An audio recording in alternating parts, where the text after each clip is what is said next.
Hey, I'm glad you're back with us. A few things we want to talk about today: patience and learning to listen completely, learning to listen as Christ would. And so, when we talk about patience, one of the things it's a reality is you can't have patience without going through difficulties. You cannot practice patience unless you are attempting to be somewhere, whether it's a physical realm, a mental realm, an emotional realm, that you are not quite at yet. Whether it's people are being late physically, they're not ready on time, whether it's people are not showing up as you wish they would mentally, or as they should in a way of care, or whatever the responsibilities may be, they're not doing it. But patience can only be acquired through its practice.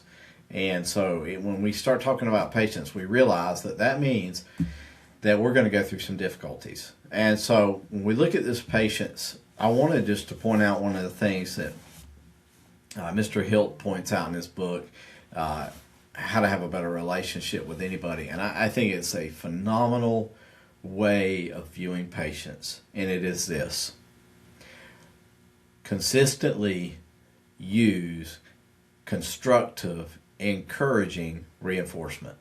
Now, that's a lot of words, but consistently pay attention enough to notice that when someone is making, whether it's a smallest change you can imagine or a great change, when somebody is making a change, consistently paying attention to that and then constructively encouraging and reinforcing that behavior. So it could be with your kids. Hey, man, I have noticed for the last 3 days that you have put your shoes near the front door, within a 20-foot proximity to the front door. Thank you for doing that. I appreciate that. Okay? I'd like to see them in the cubby. Let's work on that. But I love the fact that your shoes are now within a 20-foot proximity of the front door. Now, I'd say that kind of jokingly because that means we have to pay attention. It means that there is this level of this. And so I'm going to read a couple of things to you here on out of this book. But this idea, because what will happen is if we only critique and only criticize, then what the person will do is they'll withdraw, they'll defend themselves. And if they do improve, it's out of a self-defense. It's not out of a self-improvement. And so he talks about, and Paul actually writes this in 1 Thessalonians 5 and verse 14. He says this: "We urge you, brethren, admonish the unruly, encourage the faint-hearted, help the weak, be patient with everyone." Now, some of y'all heard that first word and you're hanging up there. I promise you, I'm going to come back to admonishment. But I want to just talk about this for just a minute. To be able to do so, to be able to be patient with somebody in a constructive, encouraging way, it means that we are making an honest observation of the person. We are paying attention to their personality. We are paying attention to the timing of the circumstances. We are paying attention to the tone of our voice that we use. We're paying attention to who else is in the room and what else is happening in those circumstances. It is an honest observation of them, or it's as close as it will be. And that is what every single person needs, is an honest observation of them, a caring, generous spirit to look out for them. And so when we talk about patience, this is our opportunity. Now, some of you heard the word admonish and you're like, it doesn't mean you can't get on to them. It doesn't. But listen to how he says that. I want to go back and walk through that. Admonish the unruly. Encourage the faint-hearted. So you don't just tell them all they're doing wrong. You recognize where what you're saying and their circumstances are causing them to feel defeated. You got a responsibility there to build that up. Okay?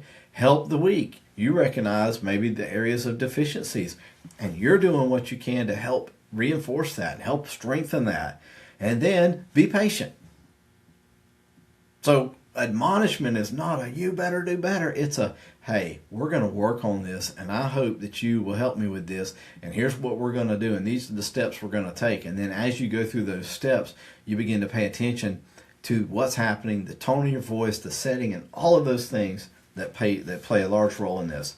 Because, and Mr. Hilt goes on to point this out, one of the reasons we really struggle with patience is this: many of us are not patient with ourselves. We get angry, we get frustrated, we do things. I don't play golf regularly. I should not go out on the golf course and expect to have a golf game that would impress anyone. I don't play regularly enough. But yet, how often have you and I picked up something to do that we don't do on a regular basis, whether it's cooking a particular cake or cooking a food item or painting a room if we haven't painted in several years, and we drip paint or we mess up the food or the cake, and we get so angry at ourselves. And if we're not patient with ourselves, we are not going to be patient with others. Because here's what happens. When you and I get really angry with ourselves, typically what I'll do is I find a way to make myself feel better. Okay? I don't know how you do it. I got a few things right here. This nice little Dove dark chocolate. I won't show you everything that's in my goodie drawer there, but there's a lot of things there. Maybe I could go do something for myself. Maybe I could just get away from people for a minute. Maybe I can turn the music up really loud in my headphones. I do that sometimes too. But other people can't do that for us. They don't know how to make us feel better. And so we struggle with our patience with them, because we can make ourselves feel better even after we've mistreated ourselves horribly by being impatient with ourselves. So we need to work on being patient with ourselves. And so the view is we need to view ourselves as Christ views us. 1 Corinthians chapter 13 and verse 4 tells us what? Love is patient, love is kind. It does not envy, it does not boast, it is not proud. And then John, 1 John, says what? God is love. Therefore, God is patient. God is kind. God does not envy, and God does not boast. So, patience is a skill we acquire with ourselves and for ourselves. And then one of the ways we can practice patience is learning how to listen as Christ would have us to listen. And so the story of Emmaus is Jesus walks with those two disciples who are so defeated and so discouraged following the events of Jerusalem. And he questions them and asks his probing questions and pulls from them what is happening and why they are so upset. And they pay attention to him so well. And the responsibility that you and I have to listen well to others and to pay attention to what people are saying. James Hill gives us 3 ways of doing that. Number 1, be genuinely interested in others. Really care about them. Number 2, learn how to ask the right kinds of questions. It's a skill. You have to practice it. You have to work at it. And then third, when you ask the questions, let the person answer. Don't rush away for them. Don't answer it. Don't be a part of that. Hey, one of the ways you can practice both of these things is learning how to be in a small group, whether it's in your workplace, whether it's at a church, whether it's our church, whatever it be. Allowing yourself to be in a place where other people can induce friction upon you will allow you to practice patience. God bless you. I'll see you next time.